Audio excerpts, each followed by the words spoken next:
Hello दोस्तों, स्वागत है आपके अपने यूट्यूब चैनल पीसीएस मेकर पे। मैं मनीष आर्या। आज से जो आप लोग को सीरीज स्टार्ट किया फ्रेंड्स, तो हमारा एडिटोरिया का वो 66वां जो बीपीएससी का जो प्रारंभिक एग्जाम जो होने वाला है उसके लिए फ्रेंड्स आज से मैं स्टार्ट किया हूं आपका प्रैक्टिस टेस्ट बीपीएससी के लिए। ठीक है फ्रेंड्स, तो प्लीज़ ये देखिए वॉल्यूम 1 है, तो यहाँ आज 15 मॉडल टेस्ट आएंगे फ्रेंड्स। और देखिएगा ये पूरा बीपीएससी पैटर्न पर आधारित है एडिटोरिया का, बहुत ही अच्छा प्रैक्टिस टेस्ट है फ्रेंड्स। तो प्लीज़ आप बने रहिए अपने यूट्यूब चैनल पीसीएस मेकर पे, क्योंकि आप लोगों के लिए डेली ना एक प्रैक्टिस टेस्ट आएगा। और हाँ, आप लोग टेलीग्राम से ज्वाइन हो जाइए, नीचे दी गई डिस्क्रिप्शन बॉक्स में फ्रेंड्स लिंक दिया रहेगा। क्यों? क्योंकि आप लोग को डेली 9 PM रात में 9 बजे आपको डेली प्रैक्टिस टेस्ट का टेस्ट होगा। प्लीज़ आप जुड़ जाइए, ठीक है। और आपको नाइट में ये 10 बजे आपको वीडियो मिल जाएगा फ्रेंड्स, ठीक है। तो मिलते हैं।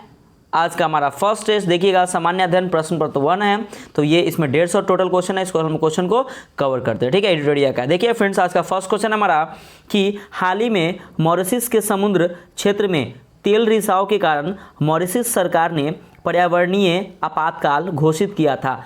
तेल ले जा रहा जहाज किस देश का था? तो फ्रेंड्स एक का जो हमारा राइट आंसर हो जाएगा ऑप्शन नंबर यानी कि जापान का था। तो फ्रेंड्स देखिए कि एक जापानी जहाज अगस्त 2020 में क्या होता है कि 4000 टन कच्चा तेल लेकर ब्राज़ील से सिंगापुर जा रहा था।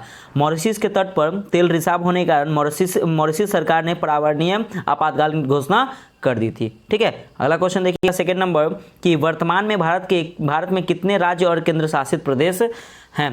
तो कितने हैं? तो फ्रेंड्स ए का राइट आंसर क्या हो जाएगा ऑप्शन नंबर ई, यानी कि इनमें से कोई नहीं, एक से अधिक। फ्रेंड्स देखिए अगर हम बात करें तो हमारे वर्तमान में कितने 28 राज्य है, ठीक है ना फ्रेंड्स। कितने हैं ध्यान से देखिएगा, तो 28 राज्य है और 8 संघ राज्य है, ठीक है। तो 28 राज्य याद रखिएगा और 8 संघ राज्य है, तो इनमें से कोई नहीं है, एक से अधिक इसका राइट आंसर हो जाएगा, ठीक है फ्रेंड्स। अगला क्वेश्चन देखिएगा, ठीक है फ्रेंड्स। अगला क्वेश्चन देखिएगा 3 नंबर क्वेश्चन है आपका कि रियासत में सदाशयता पुस्तक निम्न में से किन के द्वारा लिखी गई? तो 3 का right answer option number C हो जाएगा, यानी कि विजय कुमार चौधरी के द्वारा। तो रियासत में सदाशयता पुस्तक विजय कुमार चौधरी के द्वारा लिखी गई। अगला क्वेश्चन है 4 नंबर कि सैयद अकबरुद्दीन के बाद संयुक्त राष्ट्र में भारत के अस्थायी प्रतिनिधि के पद पर किनका चयन हुआ? तो 4 का friends right answer option number A हो जाएगा, यानी कि टी.एस. त्रिमूर्ति। तो टी.एस. त्रिमूर्ति को संयुक्त राष्ट्र में भारत का अस्थायी प्रतिनिधि नियुक्त किया गया है। वह सदैव क्या है? तो अकबरुद्दीनी के स्थान लेंगे, ठीक है, अकबरुद्दीनी के स्थान लेंगे। कौन? तो टी.एस. त्रिमूर्ति।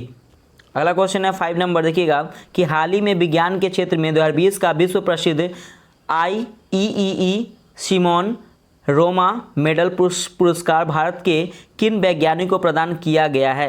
तो 5 का क्या हो जाएगा right answer friends option number D, यानी कि डॉक्टर के सिवान एवं डॉक्टर VN सुरेश को, ठीक है। तो देखिए फ्रेंड्स जो डॉक्टर के सिवान है जो इसरो के क्या है, तो ये चेयरमैन है, ठीक है। तो याद रखिए 2020 का यह पुरस्कार 2 भारतीय वैज्ञानिकों को दिया गया था। एक है डॉक्टर N सुरेन इंस्टीट्यूट, यहाँ पे इंडियन इंस्टीट्यूट के चांसलर है, और डॉक्टर के सिवान चेयरमैन इसरो के अध्यक्ष है, चेयरमैन है, ठीक है। अगला क्वेश्चन देखिएगा फ्रेंड्स 6 नंबर क्वेश्चन है आपका कि प्रधानमंत्री ने सितंबर 2020 में किस राज्य के सभी गांवों को ऑप्टिकल फाइबर इंटरनेट सेवा के माध्यम से जोड़ने के लिए घर तक फाइबर परियोजना की शुरुआत की है? तो 6 का right answer option number D हो जाएगा, यानी कि बिहार। फ्रेंड्स तो देखिएगा सितंबर 2020 में प्रधानमंत्री ने हाल ही में बिहार के सभी गाँवों को ऑप्टिकल फाइबर इंटरनेट सेवा से माध्यम से जोड़ने के लिए घर तक फाइबर परियोजना की शुरुआत की है। अगला क्वेश्चन देखिएगा 7 नंबर है कि वर्ष 2021 में संयुक्त राष्ट्र जलवायु परिवर्तन सम्मेलन COP26 किस शहर में आयोजित किया जाएगा? तो 7 का सी इज द राइट आंसर, यानी कि क्या हो जाएगा? तो याद रखिएगा ग्लासगो, ठीक है ना। तो ग्लासगो जो शहर है वहाँ पे क्या आएगा? तो याद रखिएगा वर्ष 2021 में 1 से 12 नवंबर के बीच संयुक्त राष्ट्र जलवायु परिवर्तन सम्मेलन COP26 जो ग्लासगो, तो ग्लासगो कहाँ है? तो याद रखिए स्कॉटलैंड, ठीक है, स्कॉटलैंड में आयोजित किया जाएगा, स्कॉटलैंड याद रखिए फ्रेंड्स, ठीक है, स्कॉटलैंड। अगला क्वेश्चन 8 नंबर कि केंद्रीय मंत्रिमंडल ने सितंबर 2020 में जम्मू कश्मीर की कितनी भाषाओं को केंद्र शासित प्रदेश की आधिकारिक भाषा के रूप में मंजूरी प्रदान की है? तो 8 का D is the right answer, यानी कि 5 को। तो फ्रेंड्स याद रखिए केंद्रीय मंत्रिमंडल ने सितंबर 2020 में जम्मू कश्मीर को 5 भाषाओं को मतलब मंजूरी दी है, तो उर्दू हो गया, अंग्रेजी, हिंदी, कश्मीरी एवं डोगरी के केंद्र शासित प्रदेश की आधिकारिक भाषा के रूप में मंजूरी प्रदान की गई है। अगला क्वेश्चन है 9 नंबर कि हाल ही में भारत के पूर्व राष्ट्रपति श्री प्रणब मुखर्जी को कोरोना वायरस से मृत्यु हो गई है, वह भारत के राष्ट्रपति थे। क्या में राष्ट्रपति थे? तो 9 का 20 द राइट आंसर के 13वें राष्ट्रपति थे। तो प्रणब मुखर्जी 2012 से 17 के बीच में देश के 13वें राष्ट्रपति रहे हैं। अगला क्वेश्चन है 10 नंबर कि हाल ही में किस देश के साथ भारत ने बौद्धिक संपदा के क्षेत्र में सहयोग के लिए समझौता ज्ञापन पर हस्ताक्षर किया है? तो 10 का सी इज द राइट आंसर है कि डेनमार्क। तो हाल ही में डेनमार्क के साथ भारत ने बौद्धिक संपदा के क्षेत्र में सहयोग के लिए समझौता ज्ञापन पर हस्ताक्षर किया है। अगला क्वेश्चन देखिएगा 11 नंबर कि भारतीय अंतरिक्ष अनुसंधान संगठन इसरो ने किस वर्ष तक अंतरिक्ष में खुद का स्पेस स्टेशन बनाने का निर्णय किया है? तो 11 का सी इज द राइट आंसर यानी कि 2030 में। तो इसरो ने वर्ष 2030 तक अंतरिक्ष में खुद का स्पेस स्टेशन बनाने का लक्ष्य रखा है। ठीक है, अगला क्वेश्चन देखिएगा 12 नंबर क्वेश्चन है फ्रेंड्स आपका कि हाल ही में सितंबर 2019 में गुटनिरपेक्ष देशों का शिखर सम्मेलन कहाँ आयोजित किया गया था? तो फ्रेंड्स 12 का क्या हो जाएगा? D is the right answer यानी कि बाकू। तो 2019 में फ्रेंड्स देखिएगा यहाँ पे 2019 में NAM का 18वां शिखर सम्मेलन अजरबैजान के बाकू में संपन्न हुआ। तो याद रखिए अजरबैजान के बाकू में संपन्न हुआ होगा। अगला क्वेश्चन 13 नंबर कि नई शिक्षा नीति पर हाल ही में सरकार की रिपोर्ट सौंपी गई है, इस कमेटी के अध्यक्ष कौन है? तो 13 का D is the right answer है के कस्तूरीरंगन। तो फ्रेंड्स नई शिक्षा नीति के कस्तूरीरंगन के नेतृत्व में तैयार की गई है। वर्तमान की मौजूद शिक्षा नीति 1986 में तैयार हुई थी, ठीक है ना, 1986 में तैयार हुई थी और 1992 में इसे संशोधन किया था। ठीक है, अगला क्वेश्चन देखिएगा 14 नंबर है कि सूक्ष्म लघु एवं माध्यम उपक्रमों MSME micro small medium enterprises में आर्थिक एवं वित्तीय स्थिरता हेतु दीर्घकालीन उपाय सुझाने के लिए किसकी अध्यक्षता में एक समिति का गठन किया गया है? तो फ्रेंड्स 14 का B is the right answer है कि UK सिन्हा समिति। ठीक है, तो MSME के वित्तीय स्थिति में सुधार के लिए UK सिन्हा समिति का गठन किया गया है। हाल ही में इस संदर्भ में उन्होंने सरकार को रिपोर्ट सौंपी है। अगला क्वेश्चन देखिएगा 15 नंबर क्वेश्चन है आपका कि 32वें ग्रीष्मकालीन ओलंपिक खेल 2021 में जापान के टोक्यो में आयोजित किया जाएगा। इस ओलंपिक खेल का शुभंकर क्या है? तो 15 का सी इज द राइट आंसर है कि मिराई तोबा। तो फ्रेंड्स टोक्यो ओलंपिक 2020 का शुभंकर क्या है? तो मिराई तोबा है। अगला क्वेश्चन है 16 नंबर की वर्तमान में नाटो में कुल कितने सदस्य देश हैं? तो 16 का 20 द राइट आंसर है कि 30। तो वर्तमान में नाटो के कुल 30 सदस्य हैं। नाटो का 30वां सदस्य मैसेडोनिया है। ठीक है, याद रखिए कौन? तो मैसेडोनिया है। 2019 में नाटो का शिखर सम्मेलन वार्टफोर्ड, याद रखिए वार्टफोर्ड UK में हुआ था। 2019 का कहाँ हुआ था? तो वार्टफोर्ड में UK में हुआ था। अब कहाँ होगा? तो याद रखिएगा ये जो होने वाला है ये वर्तमान में नाटो का कुल सदस्य 30 है और नाटो का 30वां जो सदस्य है वो कहाँ मतलब कौन बना है? तो ऐसे क्वेश्चन आते हैं तो मैसेडोनिया बना है। ठीक है, अगला क्वेश्चन देखिएगा 17 नंबर क्वेश्चन है आपका कि निम्न में से बिहार के किस वस्तु को GI टैग प्रदान नहीं किया गया है? तो 17 का E is the right answer, यानी इनमें से कोई नहीं, एक से अधिक। मतलब क्या फ्रेंड्स कि अब तक क्या हुआ कि बिहार में निम्न वस्तुओं को मतलब बहुत सारे वस्तुओं को GI टैग प्रदान किया गया, जैसे में कि मुजफ्फरपुर के शाही लीची को, ठीक है, भागलपुर का कतरनी चावल को, तसर सिल्क को, जर्दालू आम को, नवादा का महगी पान को,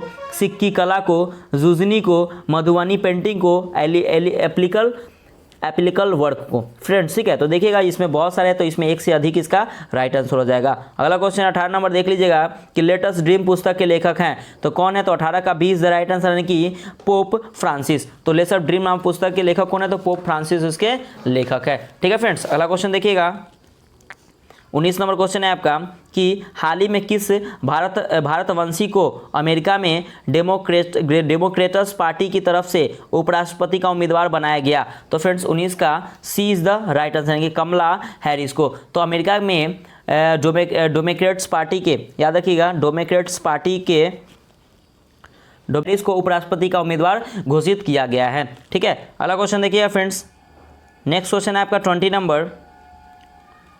क्वेश्चन को आराम से पढ़िएगा और आंसर दीजिएगा, ठीक है ना। हाल ही में पटना हाईकोर्ट के मुख्य न्यायाधीश के पद पर चयनित होने वाला संजय करोल इससे पूर्व किस हाईकोर्ट के मुख्य न्यायाधीश के रूप में कार्यरत थे? तो फ्रेंड्स 20 का right answer option number C यानी कि त्रिपुरा हाईकोर्ट के। तो हाल ही में पटना हाईकोर्ट के मुख्य न्यायाधीश की शपथ लेने वाले संजय करोल पूर्व में त्रिपुरा हाईकोर्ट के मुख्य न्यायाधीश थे। अगला क्वेश्चन है 21 नंबर कि किस राज्य द्वारा नगरोत्थान योजना शुरू की गई? तो किस राज्य के द्वारा शुरू की गई? फ्रेंड्स 21 का 20 राइट आंसर यानी कि कर्नाटक राज्य के द्वारा। तो हमारा बी राइट आंसर हो जाएगा। तो नगरोत्थान योजना कर्नाटक सरकार द्वारा शुरू की गई। अगला क्वेश्चन है 22 नंबर कि कौन सा दिवस दक्षिण दक्षिण सहयोग के लिए अंतर्राष्ट्रीय दिवस के रूप में मनाया जाता है? तो 22 का इज द राइट आंसर यानी कि 12 सितंबर। ठीक है, तो 12 सितंबर को दक्षिण दक्षिण सहयोग के लिए अंतर्राष्ट्रीय दिवस के रूप में मनाया जाता है। अगला क्वेश्चन है 23 नंबर। फ्रेंड्स 23 नंबर क्वेश्चन देखिएगा कि आईसीसी एक दिवसीय क्रिकेट विश्व कप 2023 का आयोजन किस देश में होगा? तो 23 का सी इज द राइट आंसर है कि भारत में। तो फ्रेंड्स 13वां आईसीसी पुरुष एक दिवसीय क्रिकेट विश्व कप 2023 भारत में होगा। और जो 12वां जो हुआ था आईसीसी महिला एक दिवसीय क्रिकेट विश्व कप जो हुआ था फ्रेंड्स 2021 में जो होगा वो न्यूजीलैंड में होगा। ठीक है, जो वोमेन का होगा वो न्यूजीलैंड में होगा 2021 में, और पुरुष एवं महिला टी20 विश्व कप 2020 में ऑस्ट्रेलिया में होगा। तो इसको याद रखिएगा फ्रेंड्स। ठीक है, अगला क्वेश्चन देखिएगा 24 नंबर कि निम्नलिखित में से कौन सा देश संघाई सहयोग संगठन एससीओ का सदस्य नहीं है? तो 24 का इज द राइट आंसर है कि इनमें से कोई नहीं, एक से अधिक। मतलब क्या संघाई सहयोग संगठन एससीओ का सदस्य देश रूस हो गया, चीन हो गया, किर्गिस्तान हो गया, उज्बेकिस्तान, कजाकिस्तान, किर्गिस्तान, भारत एवं पाकिस्तान है फ्रेंड्स। ठीक है, तो इतना आपका इसे एक से ज्यादा आंसर हो जाएगा। अगला क्वेश्चन देखिएगा 25 नंबर है कि हाल ही में अरब क्षेत्र के किन दो देशों के बीच ऐतिहासिक शांति समझौते पर हस्ताक्षर किया गया है? तो 25 का 20 द राइट आंसर है कि इजराइल एवं संयुक्त अरब अमीरात। तो हाल ही में इजराइल एवं संयुक्त अरब अमीरात ने एक ऐतिहासिक समझौते के तहत पूर्ण राजनीतिक संबंध स्थापित करने की सहमति व्यक्त किया है। ठीक है, इसे ही इजराइल यूएई ऐतिहासिक शांति समझौता कहा जा रहा है। अगला क्वेश्चन देखिएगा नेक्स्ट है कि आईएमएफ इंटरनेशनल मॉनेटरी फंड की रिपोर्ट के अनुसार निम्न में से कौन सा देश 2020 में दुनिया का सबसे तेजी से वृद्धि करने वाला देश बन जाएगा? तो 26 का D is the right answer है कि गयाना। तो आईएमएफ की रिपोर्ट के अनुसार गयाना 2020 में विश्व का सर्वाधिक तेज गति से वृद्धि करने वाला देश बन जाएगा। अगला क्वेश्चन है 27 नंबर आपका है कि सूचना प्रौद्योगिकी क्षेत्र की किस कंपनी ने 75,000 करोड़ रुपए के इंडिया डिजिटलाइजेशन फंड की घोषणा की है? तो 27 का friends A is the right answer है कि गूगल ने। तो गूगल की कंपनी अल्फाबेट के सीईओ गूगल की कंपनी अल्फाबेट के सीईओ सुंदर पिचाई ने $10 मिलियन 75,000 करोड़ रुपए के इंडिया डिजिटलाइजेशन फंड की घोषणा की है। याद रखिएगा हमारा फ्रेंड्स गूगल के जो सीईओ है वो कौन है? सुंदर पिचाई है। और अल्फाबेट के भी सीईओ कौन बने हैं? तो सुंदर पिचाई ही बने हैं। ठीक है, अगला क्वेश्चन देखिएगा 28 नंबर क्वेश्चन है आपका कि वर्तमान में सौरमंडल के किस ग्रह के सर्वाधिक उपग्रह है? तो 28 का फ्रेंड्स राइट आंसर हो जाएगा ऑप्शन नंबर बी यानी कि शनि। तो हाल ही में शनि ग्रह को 20 उपग्रहों की खोज की गई है। इसके बाद शनि ग्रह के कुल जो है 82 यानी कि 82 उपग्रह हो गए हैं जो सौरमंडल में सर्वाधिक है, सबसे अधिक है। अगला क्वेश्चन देखिएगा 29 नंबर क्वेश्चन है क्या कि हाल ही में कोरोना महामारी के दौर में विदेशों में फंसे भारतीय नागरिकों को घर वापस लाने हेतु सरकार द्वारा कौन सा मिशन प्रारंभ किया गया था? तो फ्रेंड्स देखिएगा 29 का D is the right answer कि वंदे भारत मिशन। तो फ्रेंड्स भारत सरकार ने विदेशों में फंसे भारतीयों को वापस लाने हेतु वंदे भारत मिशन प्रारंभ किया था। अगला क्वेश्चन है 30 नंबर कि वर्तमान में बिहार में राष्ट्रीय उच्च पथ की कुल लंबाई कितनी है? तो फ्रेंड्स 30 का ए इज द राइट आंसर है कि 4917 किलोमीटर। तो बिहार आर्थिक सर्वेक्षण 2018-19 के अनुसार बिहार में राष्ट्रीय राजमार्गों की कुल लंबाई 4917 किलोमीटर है। ठीक है, अगला क्वेश्चन देखिएगा 31 नंबर क्वेश्चन है आपका कि पुष्प के विभिन्न भागों को निम्नलिखित में से कौन सा सम्मिलित नहीं, मतलब कौन से सम्मिलित है? तो देखिए फ्रेंड्स इसको क्या करना है ना, मैच करना है। देखिएगा तो फ्रेंड्स देखिएगा ये ब्राह्मदल है, पंखुड़ी है, पुंकेसर है, स्त्रीकेसर है, मूलांकुर है फ्रेंड्स। तो देखिए इसका 31 का राइट आंसर हो जाएगा ऑप्शन नंबर बी यानी कि 1 2 3 4 5। मतलब क्या इसका एक बी आपका राइट आंसर हो जाएगा। ठीक है, अगला क्वेश्चन देखिएगा 32 नंबर क्वेश्चन है आपका कि जल विद्युत का उत्पादन किस सिद्धांत पर कार्य करता है? तो फ्रेंड्स 32 का क्या हो जाएगा? देखिएगा इसका जो राइट आंसर हो जाएगा ऑप्शन नंबर क्या हो जाएगा? गुरुत्वीय स्थिर ऊर्जा मतलब आपका जो एक है वह सही हो जाएगा, और आपका दूसरा क्या है, घुृतवीय गतिज ऊर्जा, मतलब कि आपका दोनों सही। बाकी आपका क्या है कि जब जल विद्युत का उत्पादन किस सिद्धांत पर कार्य करता है, तो घुृतवीय स्थित ऊर्जा पे कार्य करता है और घुृतवीय गतिज ऊर्जा पे कार्य करता है। यानी कि right answer option number C, यानी कि केवल एक और क्या हो जाएगा फ्रेंड्स, 2 हो जाएगा, यानी कि गतिज घुृतवीय स्थित ऊर्जा और ऊर्जा संरक्षण सिद्धांत पे कार्य करता है। यानी कि ऑप्शन नंबर सी आपका राइट हो जाएगा, केवल 1 और 2 आपका सही हो जाएगा। ठीक है, अगला क्वेश्चन देखिएगा, 33 नंबर क्वेश्चन है फ्रेंड्स। ये क्वेश्चन बहुत इंपॉर्टेंट रहता है आपके बीपीएससी के लिए कि नीचे दिए गए सूची को मिलान करे और 2 को सूचीकृत कर उनको सही का उत्तर दे। तो देखिए फ्रेंड्स, ऑडीमीटर है, फोटोमीटर है, पिकोनोमीटर है, फाइलोमीटर है फ्रेंड्स, तो इसको मैच करना है। तो देखिए कौन सा मैच आपका सही हो जाएगा फ्रेंड्स, तो ये आपका 33 का राइट आंसर जो होगा ऑप्शन नंबर बी हो जाएगा, यानी कि 1 का 2, यानी कि ऑडोमीटर मतलब क्या करने के लिए तो है, क्या होता है, तो याद रखिएगा ध्वनि की तीव्रता मापने के लिए होता है। ठीक है, फोटोमीटर किसके लिए होता है, तो फोटोमीटर प्रकाश की तीव्रता मापने के लिए होता है। ठीक है, तो पिक्नोमीटर क्या होता है, तो फ्रेंड्स पिक्नोमीटर तरल पदार्थों के विशेष गुरुत्व मापने के लिए होता है। और पाइरिलियोमीटर क्या होता है, तो याद रखिएगा फ्रेंड्स, ये क्या होता है कि सौर विकिरण मापने के लिए किया जाता है। Right answer option number B सही हो जाएगा। ठीक है, अगला क्वेश्चन देखिएगा फ्रेंड्स, 34 नंबर क्वेश्चन है आपका कि गिरने के दौरान बारिश के बूंदे कैसे गिरती है, तो 34 का D is the right answer, यानी कि एक समान त्वरण के साथ गिरती है। तो वर्षा की बूंदें एक समान त्वरण के साथ गिरती है। अगला क्वेश्चन है आपका 35 नंबर क्वेश्चन है क्या कि संवेग की इकाई क्या है, तो फ्रेंड्स 35 का सी इज द राइट आंसर, यानी कि किलोग्राम मीटर पर सेकेंड। ठीक है, तो याद रखिएगा संवेग का द्रव्यमान गुने वेग होता है, इसका फुल फॉर्म, इसका जो ये फॉर्मूला होता है द्रव्यमान गुने वेग होता है। अगर इसका बात करें, अगर हम इसकी इकाई की, तो किलोग्राम पर सेकेंड होता है, इसकी इकाई होती है, किलोग्राम पर मीटर सेकेंड होता है। ठीक है, अगला क्वेश्चन है 36 नंबर कि द्रव के ऊपरी तल पर द्रव का दाब कितना होता है, तो 36 का इज द राइट आंसर, इनमें से कोई नहीं, एक से अधिक। मतलब क्या द्रव के ऊपरी तल पर द्रव का दाब क्या होता है फ्रेंड्स, तो याद रखिए 0 यानी कि 0 होता है। अगला क्वेश्चन देखिएगा 37 नंबर क्वेश्चन है क्या कि किसी भी यौगिक का ऑक्सीकरण संख्या क्या होता है, तो फ्रेंड्स 37 का D is the right answer, यानी कि 0 होता है। तो किसी भी यौगिक के उपस्थित सभी परमाणुओं का ऑक्सीकरण संख्या का योग क्या होता है, तो योग 0 होता है। अगला क्वेश्चन है 38 नंबर कि इलेक्ट्रोलाइटिक सेल क्या बतलाता है, तो फ्रेंड्स 38 का B is the right answer, कि विद्युत ऊर्जा को रासायनिक ऊर्जा में, तो जिसमें विद्युत अपघटन की अभिक्रिया संपन्न कराई जाती है उसे विद्युत अपघटनीय सेल कहते हैं। इस सेल में वाष्प स्रोत से विद्युत ऊर्जा देने पर रासायनिक अभिक्रिया होती है और विद्युत ऊर्जा को रासायनिक ऊर्जा में परिवर्तित करती है। तो B is the right answer हो जाएगा। अगला क्वेश्चन देखिए फ्रेंड्स, अगला है कि दहन है, तो दहन क्या है, तो फ्रेंड्स देखिएगा 39 का राइट आंसर क्या हो जाएगा, तो दहन जो है फ्रेंड्स वो क्या है, तो एक रासायनिक अभिक्रिया है, सही है, ऊष्माक्षेपी अभिक्रिया है, सही है, और ऑक्सीकरण अभिक्रिया नहीं है, लेकिन अवकरण अभिक्रिया नहीं कि सही है फ्रेंड्स। तो देखिएगा 39 का जो आपका right answer option number C हो जाएगा, केवल 1, 2 और 3, 1, 2 और 3 आपका यानी कि ऑक्सीकरण अभिक्रिया हो जाएगा। ठीक है फ्रेंड्स, देखिएगा एक रासायनिक अभिक्रिया, ऊष्माक्षेपी अभिक्रिया और ऑक्सीकरण अभिक्रिया है, अवकरण अभिक्रिया नहीं है। ठीक है, अगला क्वेश्चन देखिएगा 40 नंबर क्वेश्चन है आपका कि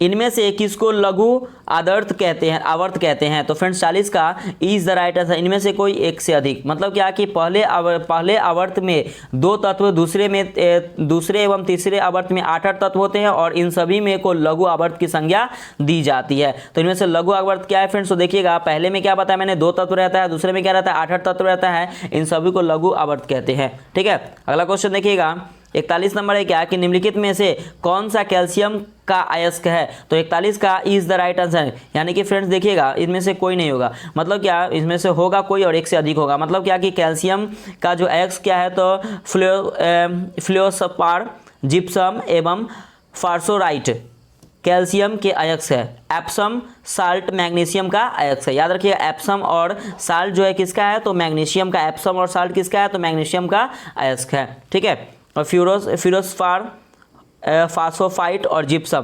ठीक है फ्रेंड्स, तो याद रखिएगा किसका अयस्क है, तो ये कैल्शियम के अयस्क है, ध्यान रखिएगा।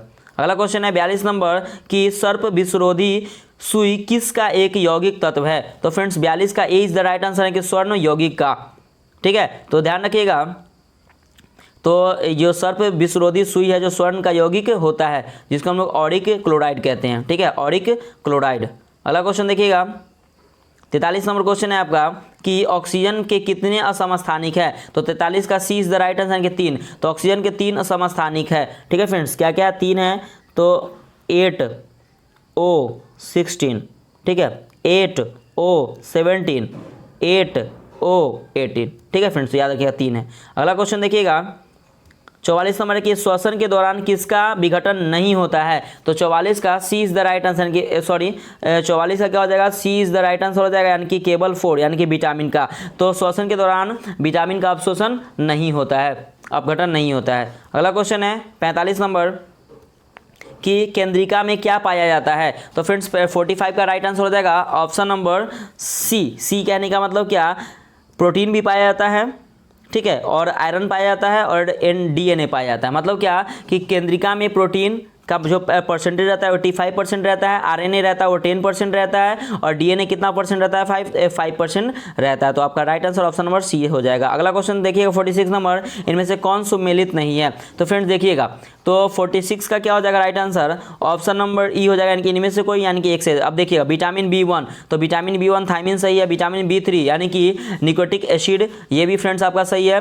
विटामिन B5 क्या है, तो पेंटोथेनिक एसिड फ्रेंड्स, ये भी आपका सही है। तो विटामिन ए क्या है, तो बायोटीन। मतलब कि आपका फ्रेंड्स चारों सही है, यानी कि इनमें से एक से अधिक या इनमें से कोई नहीं इसका राइट आंसर हो जाएगा, ठीक है। अगला क्वेश्चन देखिएगा 47 नंबर है कि अमाशय में कौन नहीं पचता? तो कौन नहीं पचता, तो 47 का राइट आंसर ऑप्शन नंबर ई, यानी कि इनमें से कोई नहीं एक से अधिक। तो देखिए फ्रेंड्स, अमाशय में कार्बोहाइड्रेट एवं विटामिन का पाचन नहीं होता है, तो कार्बोहाइड्रेट नहीं पचता है और विटामिन नहीं पचता है, ठीक है, ध्यान रखिएगा। अगला क्वेश्चन है 48 नंबर कि वयस्क मानक में मेरुदंड में कुल कितनी अस्थियां होती है? तो 48 का ए इज राइट आंसर है 26। तो वयस्क मानक में मेरुदंड में कुल 26 अस्थियां होती है, जबकि बच्चों में याद रखिएगा 33 अस्थियां होती है। कितना, 33 अस्थियां मतलब बोन होती है, ठीक है। अगला क्वेश्चन देखिएगा 49 नंबर की हीमोग्लोबिन क्या है? तो हीमोग्लोबिन क्या है, तो 49 का D is the right answer, sorry D is the right answer कि जटिल प्रोटीन, ठीक है। तो जटिल प्रोटीन, तो हीमोग्लोबिन जटिल प्रोटीन का बना होता है, जिसमें क्या पाया जाता है, तो आयरन यानी कि लोहा पाया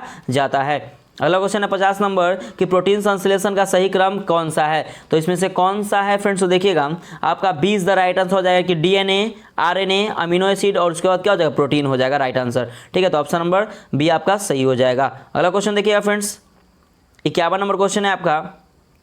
और फ्रेंड्स प्लीज़ अगर जो भी आपका स्कोर आता है ना, तो प्लीज़ आप कमेंट करके आप बताइएगा कि आपका स्कोर क्या हुआ। सबसे इंपॉर्टेंट ये रखता है कि आपका स्कोर क्या आता है, ठीक है ना। अगर आप 6 BPSC के एग्जाम का तैयारी कर रहे हैं ना फ्रेंड्स, और बिहार SI के लिए, तो ये बहुत ज़्यादा इंपॉर्टेंट है आपके लिए टेस्ट। तो बने रहिए अपने यूट्यूब चैनल PCS में करते हैं। हाँ, कमेंट करके बताइए कि फ्रेंड्स आपको ये क्लास अच्छा लगा, कैसा लगा, जरूर बताइए, क्योंकि आप लोगों को बीच में मैं डिस्टर्ब नहीं करना चाहता हूं, ताकि आप लोग टेस्ट दे रहे हो तो, ठीक है। तो प्लीज़ आप लास्ट में जरूर बताइएगा कि आपको ये क्लास कैसा लगा, आप लोगों के मैं डेली कैसे रखूंगा इस वीडियो को, ठीक है फ्रेंड्स। तो आते हैं नेक्स्ट क्वेश्चन है 51 पे कि मौर्य काल में शिक्षा का सर्वाधिक प्रसिद्ध केंद्र था, तो क्या था? तो 51 का D is the right answer कि तक्षशिला। तो मौर्य काल में तक्षशिला शिक्षा का सर्वाधिक प्रसिद्ध केंद्र था, और चाणक्य यहाँ पर क्या थे, तो आचार्य थे, ठीक है। अगला क्वेश्चन है 52 नंबर कि बौद्ध धर्म के त्रिरत्न में शामिल नहीं है, तो कौन शामिल नहीं है? तो 52 का D is the right answer यानी कि अष्टांगिक मार्ग। तो बौद्ध धर्म और संघ बौद्ध धर्म के त्रिरत्न है। बुद्ध धर्म और संघ बौद्ध धर्म के क्या है, तो त्रिरत्न है, ध्यान रखिएगा,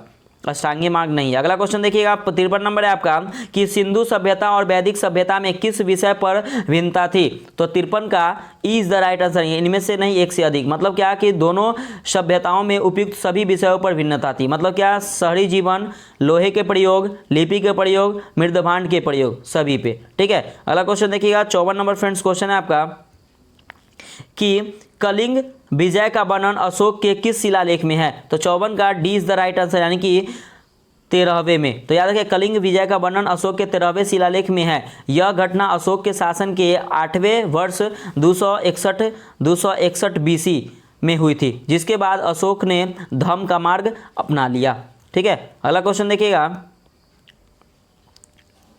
फ्रेंड्स, अगला क्वेश्चन है 55 नंबर क्वेश्चन देखिएगा कि सोचिए को एक मैच करना है, तो प्रतिहार हो गया, चोल हो गया, परमार हो गया और सोलंकी हो गया। फ्रेंड्स तो देखिए ये कहाँ पे है, तो सिंपल सा है फ्रेंड्स, देखिएगा कि आपका ए, तो यहाँ पे देखिएगा ए आपका क्या है, प्रतिहार। तो फ्रेंड्स देखिए इसका जो राइट आंसर हो जाएगा ना, ऑप्शन नंबर डी हो जाएगा, ठीक है। ऑप्शन नंबर डी कहने का मतलब क्या, 1 का डी यानी कि प्रतिहार हो जाएगा कन्नौज, 2 का ए यानी कि चोल हो जाएगा तंजौर फ्रेंड्स, ठीक है। आगे देखिएगा ए का हो जाएगा 3, ठीक है। तो यहाँ पे देखिए फ्रेंड्स ए का क्या हो जाएगा 3, तो ए इसका डी इज द क्या हो जाएगा, राइट आंसर हो जाएगा, ठीक है फ्रेंड्स। तो देखिएगा अगला क्वेश्चन देखिएगा 56 नंबर क्वेश्चन है आपका कि गुप्त काल से संबंधित चित्रांकन गुफा है। तो 56 का क्या हो जाएगा फ्रेंड्स, तो 56 का जो राइट आंसर हो जाएगा ऑप्शन नंबर ई हो जाएगा, यानी कि इनमें से कोई एक से अधिक, मतलब क्या 56। तो यहाँ पे देखिएगा कि बाघ एवं अजंता की गुफाएं गुप्त काल से संबंधित है, ठीक है ना, बाघ एवं अजंता की गुफाएं। तो यहाँ पे देखिएगा अजंता की गुफाएं और बाघ की गुफाएं क्या गुप्त काल से संबंधित है, जिसमें गुफा चित्रांकन का प्रमाण मिलता है, ठीक है। तो याद रखिए राइट आंसर ऑप्शन नंबर ई हो जाएगा।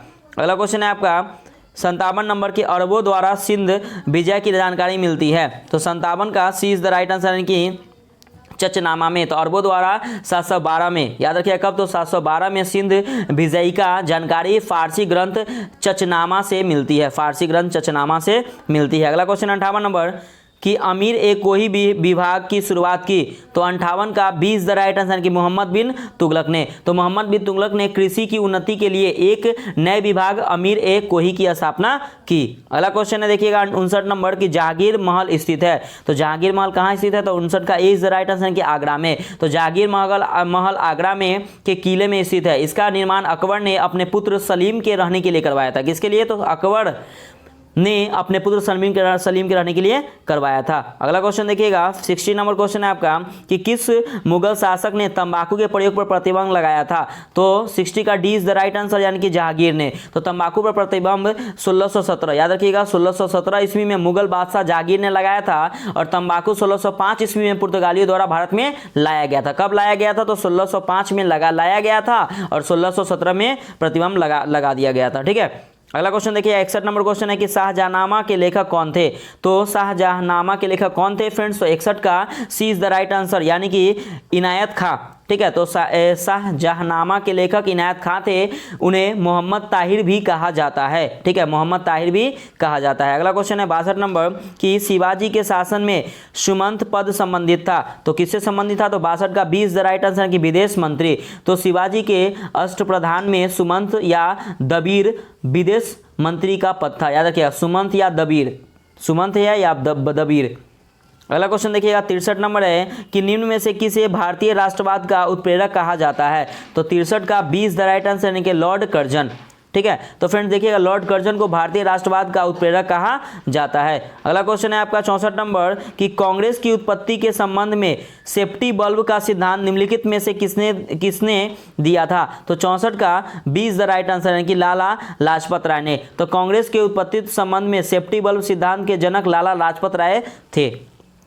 अगला क्वेश्चन है 65 नंबर कि इंडियन सोशल रिफॉर्मर पत्र के संपादक थे। तो कौन थे, तो फ्रेंड देखिएगा 65 का D is the right answer कि के एन नटराजन। तो इंडियन सोशल रिफॉर्मर पत्र के संपादक के एन नटराजन थे। अगला क्वेश्चन है 66 नंबर कि कांग्रेस ने मुसलमानों के लिए पृथक निर्वाचन मंडल की मांग को औपचारिक रूप से स्वीकार कर लिया था। तो कब किया था, तो 66 का इज द राइट आंसर इनमें से कोई एक से अधिक, मतलब क्या कि 1916 में लखनऊ कांग्रेस अधिवेशन में कांग्रेस और मुस्लिम लीग के बीच समझौता हुआ, जिसमें कांग्रेस ने मुसलमानों के लिए पृथक निर्वाचन मंडल की लीग की मांग की औपचारिक रूप से स्वीकार कर लिया, ठीक है ना फ्रेंड्स। तो इसका राइट आंसर हो जाएगा एक से अधिक। तो याद रखिएगा 1916, ठीक है। अगला क्वेश्चन देखिएगा 67 नंबर क्वेश्चन है कि महात्मा गांधी ने असहयोग आंदोलन के प्रस्ताव का विरोध किया था। तो किया था तो 67 का इज द राइट आंसर इनमें से कोई एक से अधिक, मतलब क्या कि एनी बेसेंट, मोहम्मद अली जिन्ना और बिपिन चंद्र पाल। एनी बेसेंट, मोहम्मद जिन्ना, बिपिन चंद्र पाल, ठीक है ना। तो याद रखिए एनी बेसेंट, मोहम्मद अली जिन्ना और बिपिन चंद्र पाल ने महात्मा गांधी के असहयोग आंदोलन के प्रस्ताव का विरोध किया था, ठीक है। अगला क्वेश्चन देखिएगा 68 नंबर है कि देशी रियायतों के प्रति अधीनस्थ प्राक्य की नीति किस वायसराय ने अपनाई थी। तो अधीनस्थ पार्थक्य की नीति किस वायसराय ने अपनाई थी। तो 68 का 20 द राइट आंसर है कि लॉर्ड हेस्टिंग। तो देशी रियायतों के प्रति लॉर्ड हेस्टिंग ने अधीनस्थ पृथक्करण की नीति अपनाई थी। तो फ्रेंड्स 68 का राइट आंसर ऑप्शन नंबर क्या हो जाएगा, तो याद रखिएगा ऑप्शन नंबर बी आपका सही हो जाएगा। अगला क्वेश्चन देखिएगा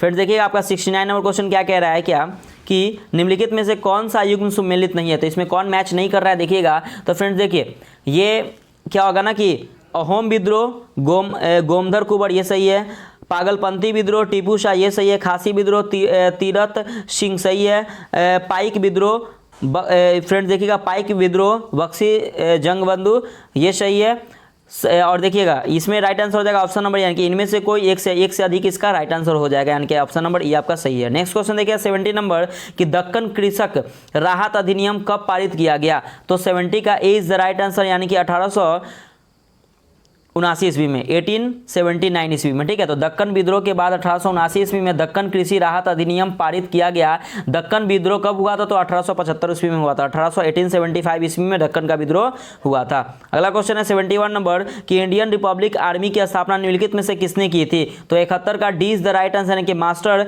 सूर्यसेन ने। तो मास्टर सूर्यसेन ने इंडियन रिपब्लिकन आर्मी की स्थापना की थी। अगला क्वेश्चन है 72 नंबर देखिए कि रॉयलेट एक्ट पारित होने के समय भारत के वायसराय निम्नलिखित में से कौन थे? तो 72 का B is the right answer, यानी कि लॉर्ड चेम्सफोर्ड। तो रॉल्ट एक्ट पारित होने के समय लॉर्ड चेम्सफोर्ड, यानी कि 1916, याद रखिएगा 1916 से लेकर 1921 भारत का वायसराय था। कब से कब थे? तो याद रखिएगा 1916 से लेकर 1921 तक। 73 नंबर क्वेश्चन है क्या अरुण डेल समिति का संबंध निम्न में से किससे था? तो किससे था? तो 73 का सी इज द राइट आंसर, यानी कि राजनीतिक सुधार से था। तो 1906 में गठित याद रखिए अरुण डेल समिति कब हुआ था? तो 1906 में अरुण डेल समिति की क्या हुआ था? तो स्थापना हुआ था। संबंध राजनीतिक सुधार से है, ठीक है फ्रेंड्स। अगला क्वेश्चन देखिएगा 74 नंबर क्वेश्चन है आपका कि वर्ष 1946 में रॉयल इंडियन नेवी के नाविकों ने विद्रोह किया था। तो कहाँ किया था? तो 74 का B is the right answer, कि बंबई में। तो रॉयल इंडियन नेवी ने नाविकों ने 1946 कब? तो 1946 में बंबई में विद्रोह किया था। अगला क्वेश्चन है 75 नंबर कि निम्नलिखित में से किसने सेवा सदन की स्थापना की थी? तो 75 का D is the right answer, कि ब्रह्माजी एवं मालावाड़ी, ठीक है ना, याद रखिएगा। तो सेवा सदन की स्थापना ब्रह्माजी एवं मालावाड़ी द्वारा वर्ष 1800, याद रखिएगा वर्ष इंपॉर्टेंट, तो 1885 में 1885 में की गई थी, ठीक है। Right answer option number D हो जाएगा। अगला क्वेश्चन है 76 नंबर कि बिहार में राजनीतिक बंदी दिवस कब मनाया गया? तो 76 का 20 द राइट आंसर, कि 30 जनवरी 1938 को। तो 30 जनवरी 1938 को बिहार में राजनीतिक बंदी दिवस मनाया गया। अगला क्वेश्चन है 77 नंबर कि नायकड़ा विद्रोह कहाँ हुआ था? तो नायकड़ा विद्रोह कहाँ हुआ था? तो 77 का ए इज द राइट आंसर, यानी कि गुजरात में। तो नायकड़ा विद्रोह वर्ष 1868 में कब हुआ था? तो वर्ष 1868 में गुजरात में हुआ था। तो वर्ष फ्रेंड्स आप लोग याद रखिएगा, ठीक है। अगला क्वेश्चन है 78 नंबर क्वेश्चन है आपका कि सहायक संधि स्वीकार करने वाला पहला राज्य था। तो 78 का E is the right answer हो जाएगा, इनमें से कोई एक से अधिक। फ्रेंड्स तो देखिएगा सहायक संधि स्वीकार करने वाला पहला राज्य कौन था? तो फ्रेंड्स हैदराबाद था, ठीक है ना। कौन था? तो हैदराबाद था। इसका राइट आंसर हैदराबाद हो जाएगा, जो कब हुआ था? तो याद रखिएगा 1798 ईस्वी में हुआ था, ठीक है, याद रखिएगा 1798। अगला क्वेश्चन है फ्रेंड्स 79 नंबर कि पूरब वह विश्वविद्यालय है जो किसी को प्रमाण पत्र नहीं देता है, यह कथन निम्नलिखित में से किसका है? तो 79 का right answer option number B है कि लॉर्ड कर्जन। तो लॉर्ड कर्जन का कहना था कि पूरब वह विश्वविद्यालय है जो किसी को प्रमाण पत्र नहीं देता था।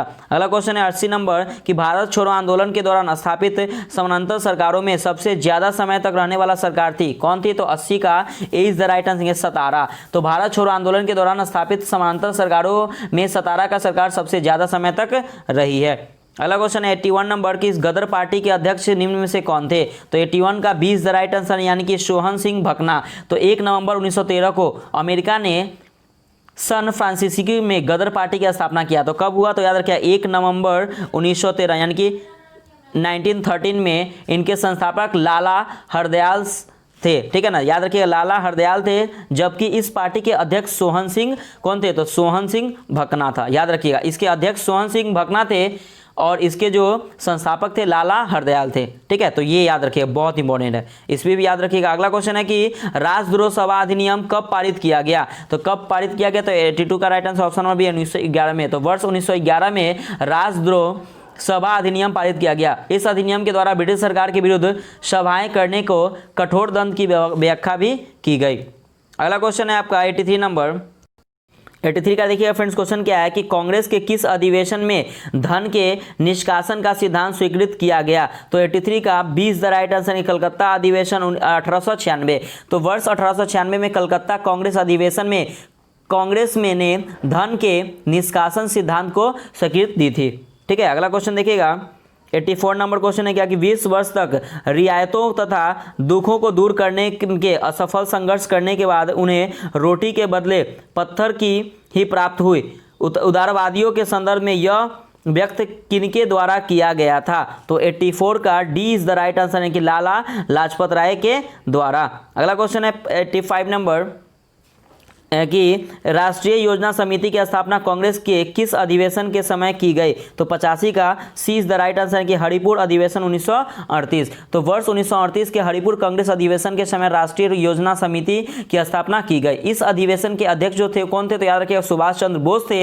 एवं नवगठित राष्ट्रीय योजना समिति के अध्यक्ष कौन थे? तो पंडित जवाहरलाल नेहरू जी थे। याद रखिएगा, नवगठित राष्ट्रीय योजना समिति के अध्यक्ष पंडित जवाहरलाल नेहरू थे और हमारा हरिपुर कांग्रेस अधिवेशन के अध्यक्ष सुभाष चंद्र बोस जी थे। याद रखिए फ्रेंड, बहुत ज्यादा इंपॉर्टेंट है। अगला क्वेश्चन देखिए 86 नंबर है आपका कि भारत छोड़ो आंदोलन के दौरान सरकारी नीति के विरोध में महाधिवक्ता पद के निम्न में से किसने इस्तीफा दे दिया था? तो फ्रेंड्स 86 का D is the right answer, कि बलदेव सहाय ने। तो भारत छोड़ो आंदोलन कब हुआ था? तो 1942 में। 1942 के दौरान बलदेव सहाय ने सरकारी नीति के विरोध में महाधिवक्ता पद से इस्तीफा दे दिया था। अगला क्वेश्चन देखिए फ्रेंड्स 87 नंबर क्वेश्चन है आपका कि निम्न में से कौन बिहार में व्यक्तिगत सत्याग्रह से संबंधित नहीं थे? तो 87 का सी इज द राइट आंसर है, कि गौरी शंकर सिंह। तो बिहार में श्री कृष्ण सिंह पहले और अनुग्रह नारायण दूसरे व्यक्तिगत सत्याग्रही थे। याद रखिए पहले कौन थे? तो याद रखिएगा पहले थे श्री कृष्ण सिंह और दूसरे कौन थे? और अनुग्रह नारायण दूसरे थे। ठीक है, आगे देखिएगा कि गौरी शंकर सिंह ने गया तथा श्याम नारायण सिंह ने सिलवा में सत्याग्रह किया। याद रखिएगा गौरी शंकर और श्याम नारायण कहाँ पे किए थे? तो श्याम नारायण सिंह कहाँ पे किए थे? तो सिलवा, यानी कि शिलाब में सत्याग्रह किया, सिलाब में सत्याग्रह किया था। तो इसका राइट आंसर हो जाएगा ऑप्शन नंबर सी हो जाएगा सही, यानी कि गौरी शंकर सिंह। अगला क्वेश्चन देखिएगा 88 नंबर क्वेश्चन है आपका। ठीक है, 88 नंबर क्वेश्चन फ्रेंड्स आपका क्या हो जाएगा? देखिए फ्रेंड्स इसका जो आप राइट आंसर देख लीजिएगा कि निम्न में से कौन बिहार में व्यक्तिगत सत्याग्रह से संबंधित नहीं है? तो देखिए फ्रेंड्स व्यक्तिगत जो सत्याग्रह से संबंध कौन थे? तो श्री कृष्ण सिंह, यानी कि ऑप्शन नंबर ए, और अनुग्रह नारायण यानी कि अनुग्रह नारायण सिंह थे, ये दोनों थे व्यक्तिगत। अब देखिए फ्रेंड्स यहाँ पे गौरी शंकर सिंह हो गया और श्याम नारायण सिंह हो गया। तो फ्रेंड्स देखिएगा कि जो ये हमारे गौरी शंकर सिंह ने गया, याद रखिए गौरी शंकर सिंह ने गया और श्याम नारायण सिंह ने सिलाव में सत्याग्रह किया। कहाँ पे किया? तो सिलाव में सत्याग्रह किया फ्रेंड्स। ठीक है, तो इसका देखिएगा इसका राइट आंसर तो आपका ऑप्शन नंबर ई होगा, देख लीजिएगा। ठीक है, निम्न से कौन बिहार के व्यक्तिगत सत्याग्रह में संबंधित नहीं है? तो अगर इसका अगर बिहार अगर नहीं पूछता तो इसका ऑप्शन क्या होता? ऑप्शन आपका क्या हो जाता? ये ई हो जाता है। लेकिन फ्रेंड्स यहाँ पे बिहार पूछ रहा है तो इसका राइट आंसर क्या हो जाएगा? ऑप्शन नंबर सी हो जाएगा, गौरी शंकर सिंह हो जाएगा। थोड़ा सा कंफ्यूजन मत होएगा, इसलिए मैं आपको डिटेल में इसको बताया हूँ। अगला क्वेश्चन देखिए 88 नंबर क्वेश्चन है आपका कि सविनय अवज्ञा आंदोलन के दौरान गिरफ्तार होने के बाद राजेंद्र प्रसाद ने किसे अपना उत्तराधिकारी मनोनीत किया था? तो 88 का B is the right answer हो जाएगा कि दीप नारायण सिंह। तो सविनय अवज्ञा आंदोलन में गिरफ्तारी के बाद राजेंद्र प्रसाद ने दीप नारायण सिंह को अपना उत्तराधिकारी बनाया था, मनोनीत किया था। अगला क्वेश्चन 89 नंबर कि ब्रिटिश शासन की नीतियों का निम्न में से कौन सा प्रभाव भारतीय अर्थव्यवस्था पर नहीं पड़ा? तो 89 का इज द राइट आंसर, इनमें से कोई नहीं, एक से अधिक। मतलब क्या? जो आपका फ्रेंड्स जो हमारा जो भी उद्योग का पतन जो किया गया फ्रेंड्स, ठीक है, तो जो भी पतन किया गया, पतन या कम होना भारतीय संदर्भ में हस्तशिल्प उद्योगों का पतन, कृषि में वाणिज्यकरण अंग्रेजी की कृषि नीति का अंग था। 19वीं सदी के दौरान आधुनिक उद्योग का समिति विकास हुआ। ठीक है ना फ्रेंड्स, तो देखिएगा अगला क्वेश्चन देखिएगा 90 नंबर क्वेश्चन क्या हो जाएगा? क्या कि साइमन कमीशन में कुल कितने सदस्य थे? तो 90 का इज द राइट आंसर, इनमें से कोई नहीं, एक से अधिक। मतलब क्या? साइमन कमीशन में सदस्यों की संख्या 7 थी। ठीक है ना, इनमें सभी सदस्य अंग्रेज ब्रिटिश थे। याद रखिए अंग्रेज ब्रिटिश थे और 7 थे। अगला क्वेश्चन है 91 नंबर 91 नंबर क्वेश्चन है क्या कि भारत के राष्ट्रपति पर महाभियोग के संबंध में निम्नलिखित कथनों में से कौन सा कथन सही नहीं है? तो 91 के फ्रेंड्स क्या हो जाएगा? तो याद रखिएगा 91 का राइट आंसर हो जाएगा ऑप्शन नंबर डी हो जाएगा राइट आंसर। ठीक है फ्रेंड्स, देखिएगा थोड़ा सा मैं इसको जूम कर देता हूँ ताकि आप लोग को अच्छे से दिखे। क्वेश्चन तो पढ़ लिए ना, इसको जूम कर देते हैं। तो राइट आंसर क्या हो जाएगा? ऑप्शन नंबर डी हो जाएगा, यानी कि नामांकित सदस्य महाभियोग की प्रक्रिया में शामिल नहीं होते थे। ठीक है, तो याद रखिएगा महाभियोग प्रस्ताव पारित करने से 14 दिन पूर्व, 14 दिन, याद रखिएगा 14 दिन पूर्व राष्ट्रपति को लिखित सूचना देना आवश्यक है। तो यानी कि फ्रेंड्स इसका राइट आंसर क्या हो जाएगा? ऑप्शन नंबर डी आपका राइट हो जाएगा। अगला क्वेश्चन देखिएगा 92 नंबर क्वेश्चन है कि निम्नलिखित में से कौन संविधान के मूल ढांचे के अंतर्गत शामिल नहीं है? तो 92 का ए इज द राइट आंसर, यानी कि न्यायिक सर्वोच्चता। फ्रेंड्स ठीक है, तो न्यायिक सर्वोच्चता संविधान के मूल ढांचे के अंतर्गत शामिल नहीं है। अगला क्वेश्चन देखिएगा, 93 नंबर क्वेश्चन है, क्या कि संपत्ति का अधिकार है? तो 93 का E is the right answer, इनमें से कोई नहीं, एक से अधिक। तो संपत्ति का अधिकार कानूनी अधिकार और संवैधानिक अधिकार दोनों है, ठीक है ना। संपत्ति का अधिकार क्या है? तो संपत्ति का अधिकार कानूनी अधिकार, याद रखिए कानूनी अधिकार भी है और संवैधानिक अधिकार दोनों हैं, ध्यान रखिएगा। तो इसमें से एक से अधिक आंसर हो जाएगा। अगला क्वेश्चन 94 नंबर के संविधान सभा में बिहार के से कुल कितने प्रतिनिधि थे? तो फ्रेंड्स 94 का सी इज द राइट आंसर, यानी कि 36। तो संविधान सभा में बिहार के कुल 36 प्रतिनिधि शामिल हुए थे। अगला क्वेश्चन है आपका 95 नंबर क्वेश्चन देखिएगा, क्या क्वेश्चन कह रहा है कि निम्नलिखित में से कौन सा युग्म सुमेलित नहीं है? तो इसमें कौन मैच नहीं कर रहा है? तो फर्स्ट देखिए फ्रेंड्स, यहाँ पे क्या है कि विधि द्वारा स्थापित प्रक्रिया, राज्यसभा सदस्यों का निर्वाचन, द्विसदनवाद और समवर्ती सूची। फ्रेंड्स तो देखिएगा 95 का ए इज द राइट आंसर हो जाएगा 1 और 3। मतलब क्या 1 और 3 सम्मिलित नहीं है? मतलब क्या फ्रेंड्स, जो 1 का राइट आंसर विधि द्वारा स्थापित प्रक्रिया ब्रिटेन में नहीं, कहाँ पे हुआ था? तो याद रखिएगा जापान में। कहाँ पे? तो जापान में हुआ था। और हमारा 3 का क्या है कि द्विसदनवाद, तो द्विसदनवाद यूएसए में नहीं हुआ था, ये कहाँ होता है? तो ब्रिटेन। ये कहाँ का है? तो ब्रिटेन का है, ठीक है। तो याद रखिए, ये इंपॉर्टेंट है, बहुत ज़्यादा याद रखिएगा। अगला क्वेश्चन, नेक्स्ट क्वेश्चन है फ्रेंड्स आपका 96 नंबर कि सर्वप्रथम प्रत्यक्ष चुनाव का प्रावधान निम्नलिखित में से किस अधिनियम द्वारा किया गया? तो 96 का B is the right answer, कि भारत परिषद अधिनियम 1909। तो भारत परिषद अधिनियम 1919। फ्रेंड्स देखिएगा, हमारा जो भारत परिषद अधिनियम 1919 के द्वारा पहली बार प्रत्यक्ष चुनाव का प्रावधान किया गया। तो सर्वप्रथम प्रत्यक्ष चुनाव का प्रावधान निम्नलिखित में से किस अधिनियम द्वारा किया गया? तो ध्यान रखिएगा फ्रेंड्स, इसका राइट आंसर हो जाएगा ऑप्शन नंबर सी, यानी कि भारत शासन अधिनियम, ठीक है। भारत, देखिए फ्रेंड्स थोड़ा सा इसमें कंफ्यूजन आप लोगों को।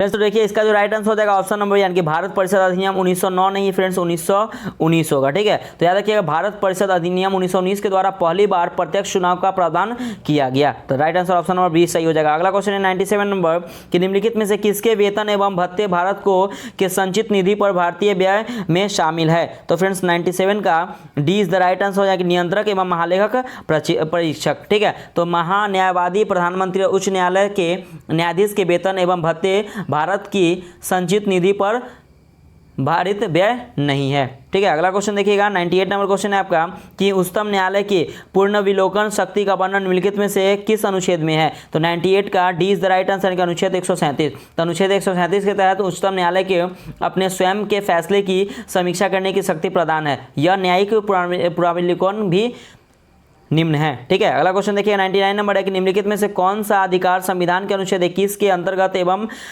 एक मौलिक अधिकार नहीं है? तो 99 का E is the right answer, इनमें से कोई नहीं, एक से अधिक। मतलब क्या उपरोक्त सभी अनुच्छेद 21 के तहत मौलिक अधिकार है। मतलब क्या आश्रय का अधिकार, स्वास्थ्य का अधिकार, शयन का अधिकार और विदेश यात्रा का अधिकार अनुच्छेद 21 में है, ठीक है।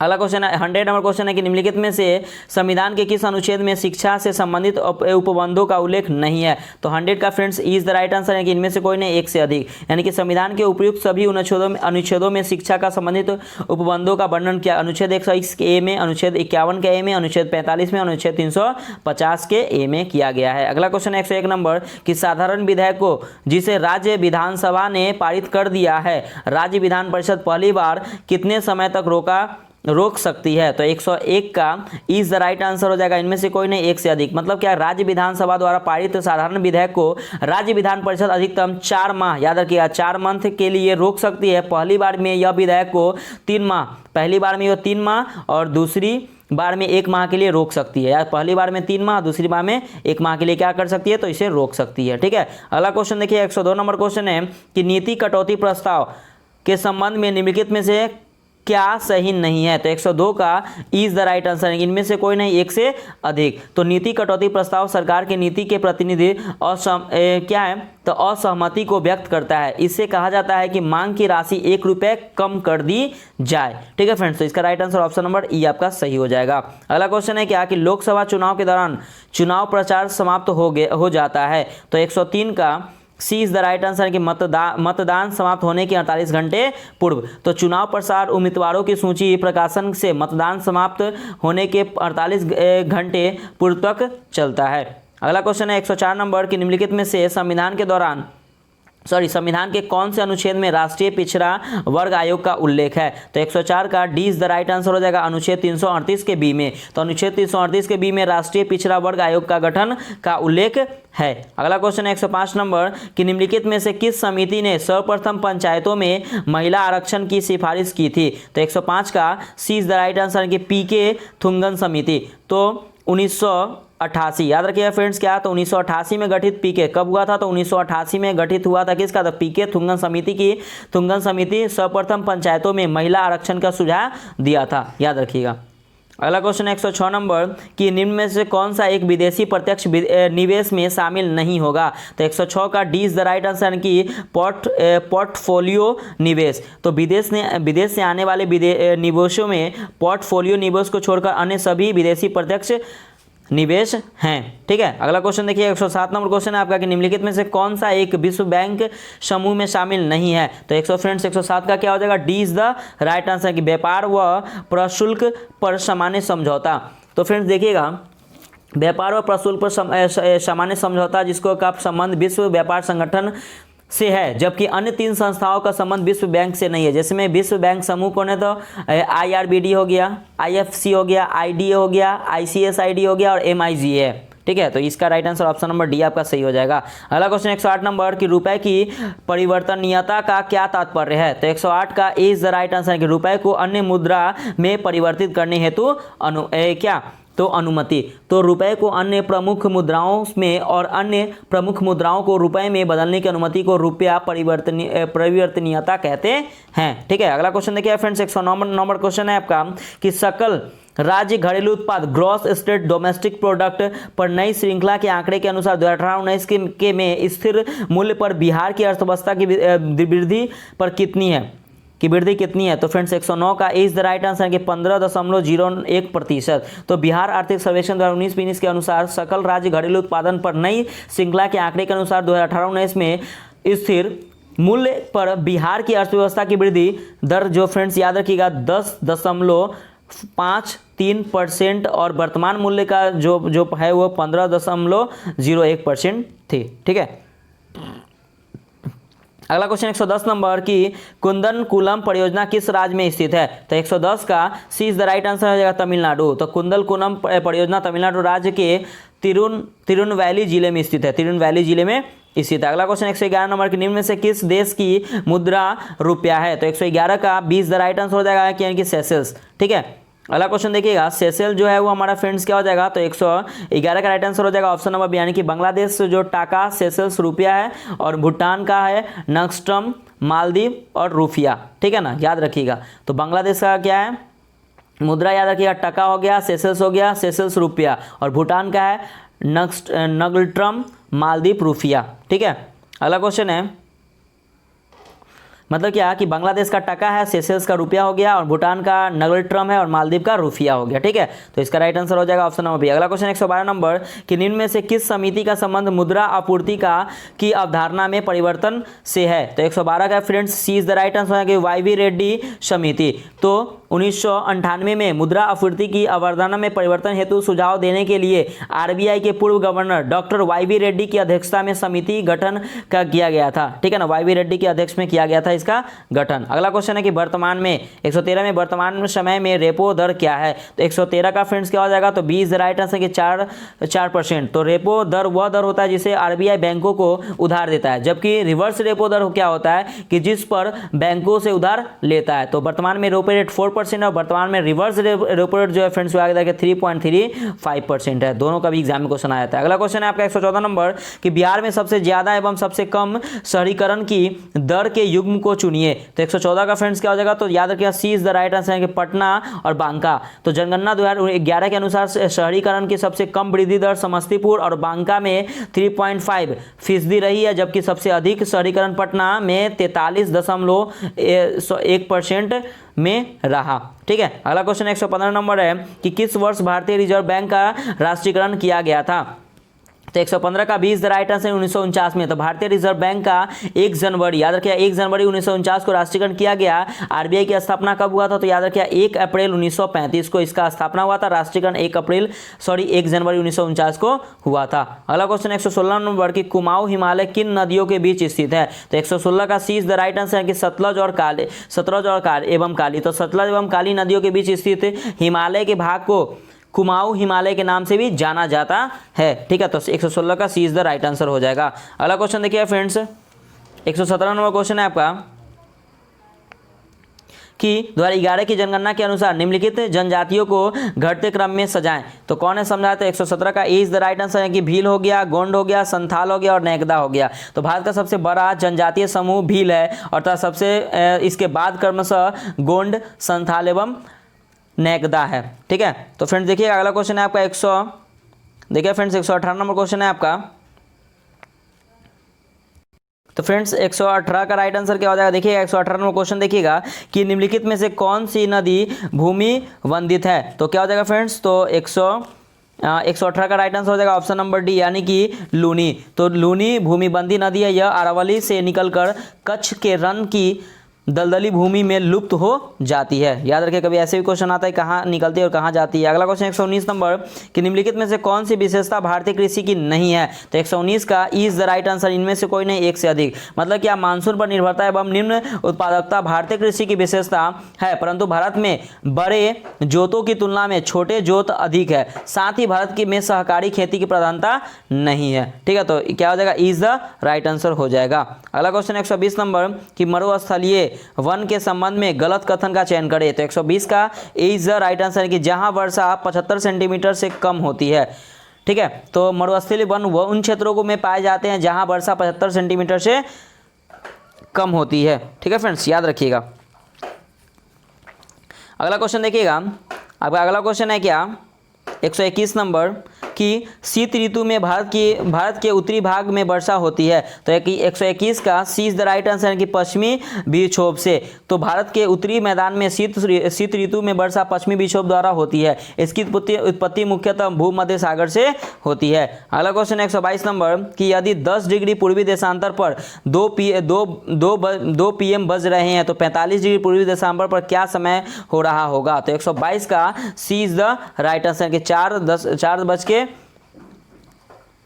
PM होगा। ठीक है फ्रेंड्स, तो देखिएगा ये रीजनिंग का क्वेश्चन है कि एक देशांतर घूमने में 4 मिनट का समय लगता है। ठीक है, एक देशांतर घूमने में कितना? तो 4 मिनट का समय लगता है। 10 डिग्री से 45 डिग्री का अंतर 35 होता है तथा 35 × 4 करेंगे तो 140 मिनट, अतः क्या हो जाएगा 45 डिग्री पर समय 140 मिनट अधिक होगा और 4:20 मिनट हो जाएगा। ठीक है, इसका राइट आंसर हो जाएगा ऑप्शन नंबर सी हो जाएगा।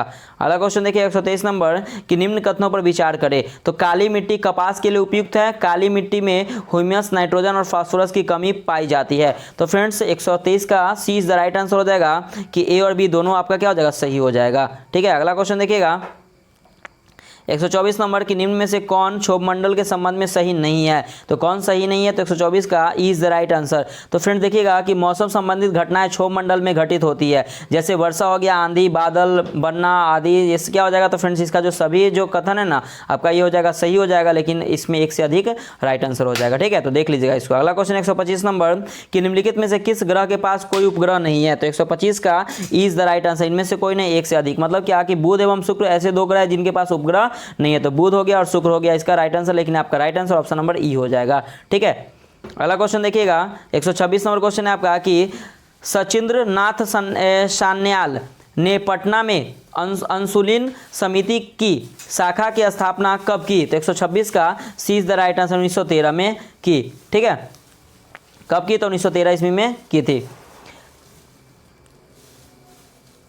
अगला क्वेश्चन है आप फ्रेंड्स आपका देखिए 127 नंबर क्वेश्चन है कि 1938 ईस्वी में किसने बिहार में मोमिन कांग्रेस की स्थापना की? तो 127 का 20 द राइट आंसर कि अब्दुल कयूम अंसारी। तो कांग्रेस के प्रति स्वाभिमुख मोमिन कांग्रेस की स्थापना 1938 में अब्दुल कयूम अंसारी ने की। अगला क्वेश्चन है 128 नंबर कि बिहार के पहले अंग्रेजी अखबार दी बिहार हेराल्ड का प्रकाशन किसने किया? तो 128 का ए इज द राइट आंसर कि गुरु प्रसाद सेन ने। ठीक है, तो 1875 ईस्वी में, ध्यान रखिए फ्रेंड्स, तो कब? तो 1875 ईस्वी में गुरु प्रसाद सेन द्वारा बिहार के पहले अंग्रेजी अखबार दी बिहार हेराल्ड के प्रकाशन प्रारंभ हुआ था। कब? तो 1875, याद रखिएगा। अगला क्वेश्चन 129 नंबर कि 1923 ईस्वी में स्वराज दल की बिहार शाखा के नेता चुने गए।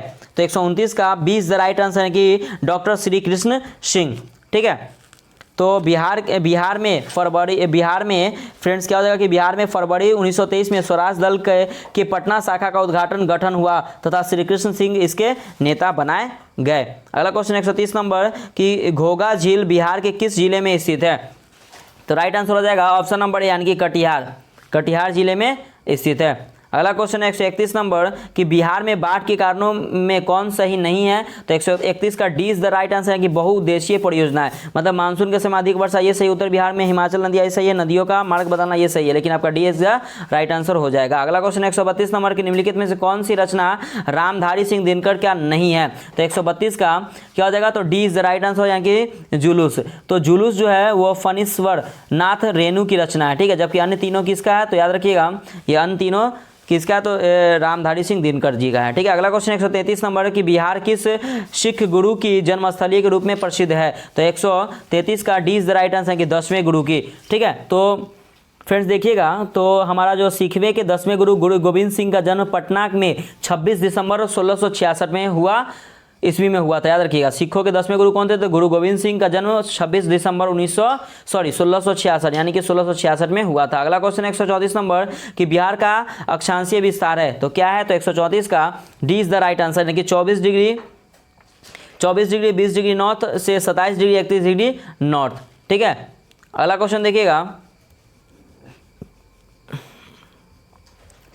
तो फ्रेंड्स हमारा अगला क्वेश्चन देखिएगा क्या है हमारा? तो 35 नंबर क्वेश्चन है कि बिहार में पर्वतवादीय मिट्टी किस जिले में पाई जाती है? पर्वतपादीय मिट्टी, तो 135 का D is the right answer यानी कि पश्चिम चंपारण में। तो पर्वतपादीय मिट्टी पश्चिम चंपारण के उत्तरी पश्चिमी भाग में पाई जाती है। इसमें अपर्दित चट्टानों के टुकड़े मिलते हैं। वन क्षेत्र अधिक होने के कारण यह भूरे रंग के अम्लीय मिट्टी हैं। कौन मिट्टी? तो भूरे रंग की अम्लीय मिट्टी। अगला क्वेश्चन है 136 नंबर कि निम्नलिखित में किस यात्री का संबंध नालंदा विश्वविद्यालय से नहीं रहा? तो 136 का ए इज द राइट आंसर यानी कि फाहियान का। ठीक है, इनका संबंध नहीं रहा। अगला क्वेश्चन 137 नंबर कि बिहार का एकमात्र जिला जहां पुरुषों की तुलना में महिलाओं की संख्या अधिक है। तो 137 का D is the right answer यानी कि गोपालगंज। तो गोपालगंज का लिंगानुपात जो 2011 में जो है वो 1021 महिला पे 1000 क्या है? तो पुरुष है। ठीक है, तो देखिएगा इसका right answer option number D हो जाएगा। अगला क्वेश्चन 138 नंबर कि बिहार लोक सेवा आयोग के अध्यक्ष एवं सदस्यों का कार्यकाल होता है। तो 138 का 20 द राइट आंसर है कि 6 वर्ष या 66 वर्ष के आयु पर। ठीक है, तो बिहार लोक सेवा आयोग के अध्यक्ष एवं सदस्य 6 वर्ष तक या 62 वर्ष की आयु तक पूरी होने पर अपने पद का कार्य कर सकते हैं। अगला क्वेश्चन है 139 नंबर की बिहार विधानसभा में कुल आरक्षित सीटों की संख्या है। तो 139 का 20 द राइट आंसर है कि 40। तो बिहार विधानसभा में एससी के लिए 38, याद रखिए एससी के लिए 38 तथा एसटी के लिए 2 सीटें हैं और आरक्षित के अर्थात कुल 40 सीट है। ठीक है, अगला क्वेश्चन देखिए 140 नंबर क्वेश्चन है क्या कि बोध गया स्थित बोध वृक्ष के कितने नुकसान पहुंचाया था? किसने नुकसान पहुंचाया था? तो 140 का इज द राइट आंसर, इनमें से कोई नहीं, एक से अधिक। तो बंगाल शासक शशांक ने धार्मिक स्थलों को नष्ट किया तथा बोधि वृक्ष कटवा दिया था। ठीक है ना, तो इसका राइट आंसर क्या हो जाएगा? ऑप्शन नंबर ई हो जाएगा। अगला क्वेश्चन 141 नंबर की देखिए फ्रेंड्स, तो यहाँ पे आपसे का जो क्वेश्चन है विलुप्त संख्या का पता लगाएं। तो फ्रेंड्स देखिए आपका रीजनिंग का क्वेश्चन है। तो फ्रेंड्स देखिए जो भी आपका रीजनिंग का क्वेश्चन है और मैथ्स का क्वेश्चन है तो इसको एक बार आप लोग देख लीजिए। 41 नंबर क्वेश्चन हो गया आपका। ठीक है, आगे देखिए ये हो गया 42 नंबर 140, 143 नंबर क्वेश्चन हो गया फ्रेंड्स। ठीक है, आगे देखिएगा 144 नंबर हो गया, ये भी फ्रेंड्स आपका मैथ्स का है। 145 भी क्वेश्चन आपका मैथ्स का है। ठीक है, 143 भी आपका मैथ्स 145 46 हो गया, 47 हो गया। ठीक है, आगे देखिएगा 148 हो गया फ्रेंड्स और 149 हो गया फ्रेंड्स और 150। तो फ्रेंड्स आपका ये भी जितने भी क्वेश्चन है फ्रेंड्स ये आप सबका मैथ्स का क्वेश्चन है। तो इसको आप लोग बनाइएगा क्योंकि आपको वीडियो के लास्ट में आपका फ्रेंड्स पीडीएफ मतलब कि आप एक पेज के फॉर्म में आपको वहाँ पे अपलोड कर दिया जाएगा, तो उसको आप लोग बाद में मिला लीजिएगा फ्रेंड्स। तो पहले आप लोग एक बार क्या कीजिए ठीक है फ्रेंड्स, तो इसको बना लीजिए और हाँ फ्रेंड्स देखिएगा। और प्लीज अगर आपको वीडियो अच्छा लगे तो प्लीज फ्रेंड्स आप इसे लाइक जरूर कीजिएगा और हाँ सब्सक्राइब जरूर कीजिए अपने यूट्यूब चैनल प्लीज मेकर पे, क्योंकि आप लोग के लिए डेली एक प्रैक्टिस सेट मैं लेके आऊंगा 6 बीपीएससी के लिए फ्रेंड्स। ठीक है, तो और आपका स्कोर क्या हुआ तो वो भी कमेंट करके जरूर बताइएगा। मिलते हैं कल फिर एक नया प्रैक्टिस के साथ। बाय बाय, जय हिंद दोस्तों।